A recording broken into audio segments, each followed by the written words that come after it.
BPSC री exam को लेकर धरना प्रदर्शन और आंदोलन जो आज होने वाला है, उससे पहले हम अभी अभ्यर्थी जी से जरा बात करेंगे, मगर उससे पहले औपचारिकता के लिए हम बता देंगे कि आप देख रहे हैं झकास भारत और मेरा नाम रविकांत हुआ।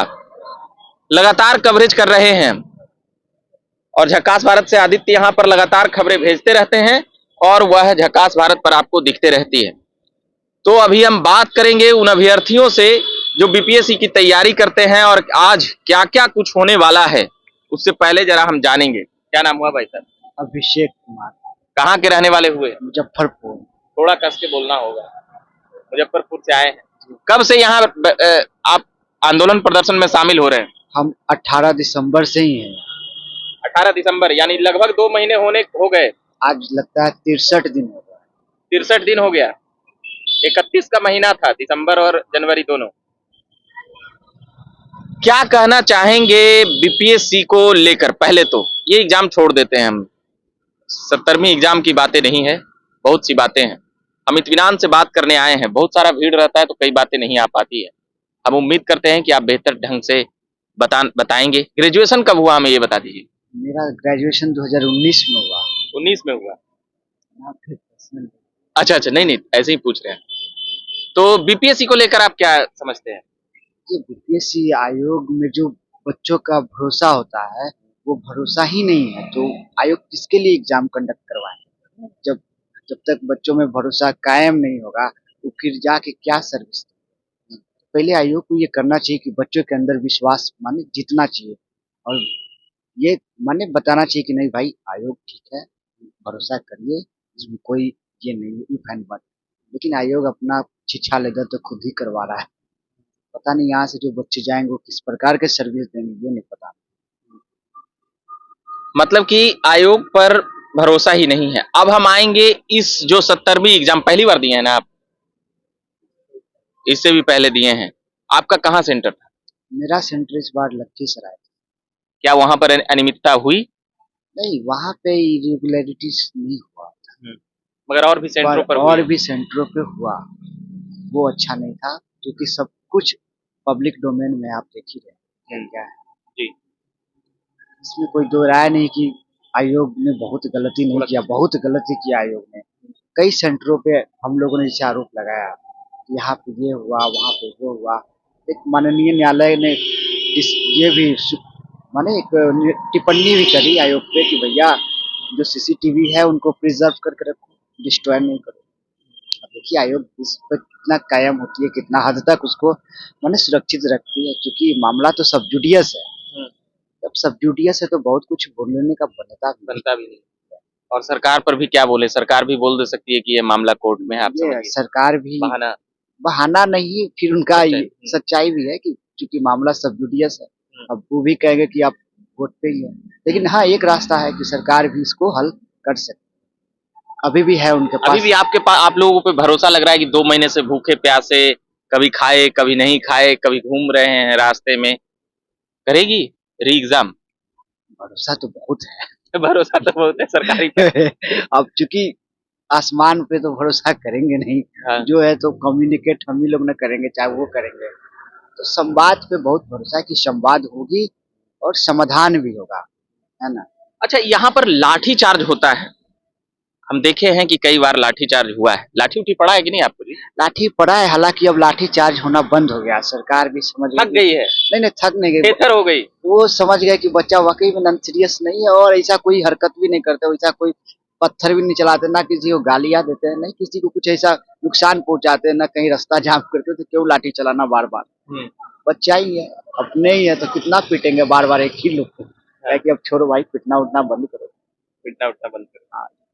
तो अब सरकार मतलब कि समझ गई है आप लोगों को, सामंजस्य बन गया है पुलिस और अभ्यर्थियों का। पुलिस प्रशासन अब पता नहीं बहुत सहयोग कर रही है, पहले की जैसा नहीं कि पहले गए अंधाधुंध चला 1 महीना लाठी, बस कुछ पूछना उछना नहीं है, बस दिख रहे हैं बस बच्चा आ रहा है, बस स्टार्ट हो जाते थे। कुछ पूछना नहीं है, पिटा एकदम पिटना बराम, जिधर मार ले या लकड़ी मिल जाए, कुछ भी मिल जाए उससे पिट देते थे। लेकिन अब नहीं पिटते, अब तो बड़ा सलीके से बात भी करते हैं, पूछते हैं क्या हाल है, कोई दिक्कत तो नहीं है, बड़ा प्रोटेक्टिव टाइप से अब अच्छा, ये कोचिंग के बड़े बड़े शिक्षकों का आना जारी है, इसको कैसे देखते हैं? नेता लोग तो पहले आ चुके हैं। कि चंपारण सत्याग्रह में गांधी जी चूंकि किसान नहीं थे, लेकिन फिर भी वो चंपारण में जो सत्याग्रह चला है, माने नील के जो खेती करते थे किसान और उनको जो प्रताड़ना झेलना पड़ता था, उसके अगेंस्ट में जो वो सत्याग्रह चलाए, वो आवाजें उठाए, तो चूंकि गांधी जी वो क्या थे, माने वकील टाइप से एलिट क्लास के लोग थे, फिर भी खेती बाड़ी नहीं किया, उन्होंने लड़ा किसानों के लिए। तो वैसे ही टीचर और स्टूडेंट के बीच रिश्ता है। तो ऐसा हमारे शिक्षकों को लगता है कभी कभी कि बच्चों के साथ ज्यादा अन्याय हो रहा है, बार बार पिटे जा रहे हैं, उनकी बातों को कोई नहीं सुन रहा है। तो हमारी आवाज को मजबूत करने के लिए वो भी सम्मिलित हो जाते हैं, तो इसमें कोई बुराई नहीं है और वो आ रहे हैं, उनका बहुत स्वागत है। वो हमारे आवाज को बुलंद कर रहे हैं। बुलंद और कर रहे हैं। और एक हमारे सर और हमारे गांधी जी भी यहाँ के गर्दनी बांटते हैं अभी, रामांशु सर। बड़ा दुखद है कि उनको बेवजह अंदर रखा गया है, जेल में रखा गया है रहमांसु सर को, इसको लेकर आपको दुख है? बहुत दुख है, क्योंकि कोई ऐसा वजह नहीं, कोई ऐसा ग्राउंड नहीं है झूठ मूठ के कि यहाँ बेल नहीं लिए वहां नहीं लिया, कोई क्राइम थोड़ी नहीं है। वो तो सीधे हम लोग जा रहे थे, आप रास्ता रोक दिए तो हम लोग बैठ गए, जब बैठ गए तो आप उठा के ले जा रहे हैं, वो भी बुरी तरीके से उठा के ले जा रहे हैं, वो भी ठीक ठाक नहीं। उठा के नहीं जाना है तो कहीं चलिए सर, पैर रखना कहीं कुछ करना, ये एक छात्र को अच्छा नहीं लगा, उचित मतलब नहीं। उचित नहीं लगा। कई अभ्यर्थी तो जो जेल में थे वो छूट गए।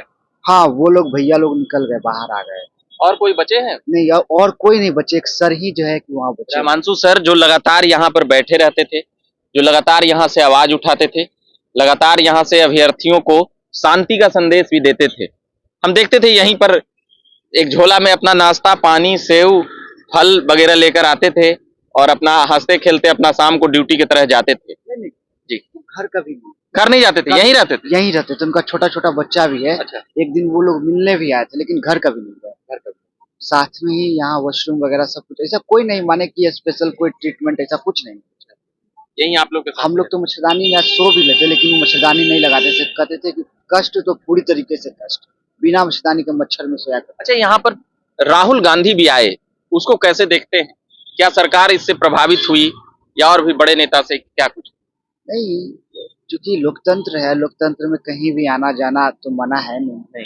वो भी अपना विचार रखे, हम भी रखे। अब बात बनना नहीं बनना जरूरी थोड़ी ना कि हर बात बन ही जाए। कई बारी तो पति पत्नी के बीच में भी सभी बातें नहीं मानी जाती, सहमति नहीं बन पाता कई बातों की। इसका मतलब ये नहीं कि दोनों का विचार अलग हो गया, ऐसा नहीं है। लोकतंत्र है और कोई भी आ सकते हैं समर्थन देने के लिए। अब समर्थन देने का मतलब ये नहीं है कि वो काम हो ही जाए एट ए टाइम, थोड़ा समय लगता है। चूंकि मामला सब कुटिया से, तो कोई भी आए तो जो न्यायिक प्रक्रिया है या फिर जो माने क्या बोलते हैं, जो लॉ है उसके अंतर्गत ही रह के ना काम करेंगे। कोई भी थोड़ा सा देरी हो रहा है, देखिए आप। अच्छा, कोर्ट द्वारा जो तारीख पर तारीख पड़ रही है उस पर कुछ बोलना चाहेंगे? 2-3 तारीख पड़ चुकी है। क्योंकि हम लोग लॉ के स्टूडेंट हैं नहीं और कोर्ट के मामले में बहुत विशेष जानते नहीं, तो ऐसा सुनने में आया। हम लोग बात करते रहे, कोशिश करते रहे जानने की कि क्या चल रहा है, माने सच में सरकार ही नहीं चाह रही है एग्जाम या कोर्ट, माने क्या, मन थोड़ा सा हो जाता अंदर आ गया कि कोर्ट ऐसा क्यों कर रही है बार बार हमारे साथ। तो पता चला कि नहीं, ये कोर्ट में नॉर्मल रूटीन है कि ऐसा होते रहता है। कोर्ट में नॉर्मल रूटीन है, तारीख पे तारीख, ये बहुत आम चीज है, हमारे लिए खास चीज था क्योंकि हम लोग सब देते नहीं, कभी कोर्ट कचहरी का चक्कर नहीं लगा हुआ, आना जाना नहीं हुआ। लेकिन अब चूंकि इन सब चीजों को देखते देखते हम लोग भी लगा कि नहीं, थक नहीं गए, ये शायद रूटीन वे में उनका ये चल रहा है। तो चलिए, तो हम ये अभिषेक जी से बात कर रहे थे। अभिषेक जी नाम हुआ, मुजफ्फरपुर से आए हैं, दूसरी बार बीपीएससी का एग्जाम दे रहे हैं और कई बातें बता रहे थे री एग्जाम को लेकर। फिर भी एक बार हम ऐसे ही पूछ लेते हैं बेमतलब के, री एग्जाम होगा? री एग्जाम होगा ही होगा, चाहे। पर सरकार कह रही है कि ये जो अभ्यर्थी बैठे हुए हैं, जो यह किसी पार्टी द्वारा प्रायोजित है। राजद, जदयू, शांत किशोर, पप्पू यादव, राजद, कांग्रेस, वामदल, सीपीआई, सीपीआई, एमएल, जो भी है। सरकार को अगर ऐसा कंफ्यूजन है तो उनके पास तमाम एजेंसियां हैं, खुफिया है और भी बाहर से बहुत सारे एजेंसी जो हायर करके यहाँ पे लगा ले और देख ले कि बच्चे किनका सपोर्ट मिल रहा है, बच्चे क्या खा रहे हैं, बच्चे कहाँ वॉशरूम जा रहे हैं, वो चेक नहीं, उनके लोग हैं, ये कहना है तो कई। चूंकि उनके लोग सरकार के लोग हैं, तो उनके पास ये है ना ऑथोरिटी हाँ, कि भैया हमारे पास इतना सारा एजेंसी है, जांच कीजिए सर, इसमें आइए आप, स्वागत है। हम लोग कभी किसी का विरोध किए हैं, चाहे बुरी नजर से, कभी नहीं। वो देख रहे हैं गलत, माने अलग अलग एंगल से देख रहे हैं, उनको देखना भी चाहिए। सच में वो आएंगे तो हम लोग को और सिक्योरिटी मिलेगा भाई। और चलिए, हम कई बातें जानना समझना चाह रहे थे और करना चाह रहे थे। नारेबाजियां होती है, रवि मनु भाई परमार इस्तीफा दो, जो बीपीएससी के आयोग के अध्यक्ष हैं, क्या इस्तीफा दे देना चाहिए उनको? सर उनकी तो नैतिक जिम्मेदारी बनती थी कि इस्तीफा ही देते। अब तक इतना छीछा लेदर किसी एग्जाम का नहीं बचा, जितना हो गया है।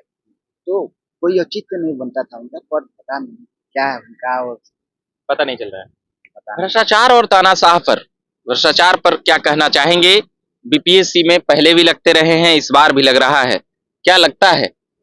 भ्रष्टाचार, पेपर लीक, इन सभी बातों को लेकर आप कैसे समझते हैं? भ्रष्टाचार, चूंकि देखिए हम लोग, मेरे पास कोई ऑथेंटिक डाटा नहीं कि भ्रष्टाचार, लेकिन ये जरूर है कि हाँ, कि उन्होंने गलती किया जो पब्लिक डोमेन में है।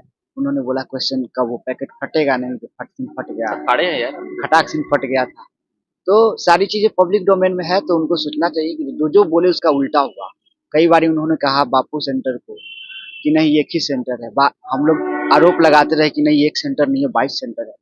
बाद में उन्होंने री एग्जाम करवाया, उन सेंटरों का तो 22 सेंटर में वाकई में वो डिवाइड करके करवाए। तो जो चीज हम लोग कहते रहे वो तो खुद करते गए बाद में। तो उनको सोचना चाहिए कि हम, वो जो बोले गलत होते गया,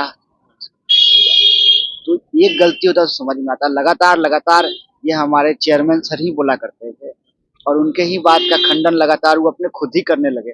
तो इस स्थिति में उनको नैतिक जवाबदेही के साथ दे ही देना चाहिए रेजिग्नेशन। नैतिक जवाबदेही के साथ उन्हें दे ही देना चाहिए। भ्रष्टाचार और ऐसी तमाम बातों पर, पेपर लीक पर हम ये बातें कर लिए हैं। झकास भारत के माध्यम से हम कई खबरें ला रहे हैं और सुना रहे हैं, और भी खबरें लाते रहेंगे और सुनाते रहेंगे। पॉलिटिकल अपडेट्स के बीच में जब भी हमें वक्त मिलेगा, हम व्यक्तिगत तौर पर यहां आते हैं और सुनाते हैं। फिलहाल इतना ही कहेंगे कि कैमरे के पीछे आदित्य हैं, मेरे सहयोगी के तौर पर जो मोबाइल संभाल रहे हैं। मेरा नाम रविकांत हुआ, औपचारिकता के लिए हम यह भी बता चुके हैं। धन्यवाद।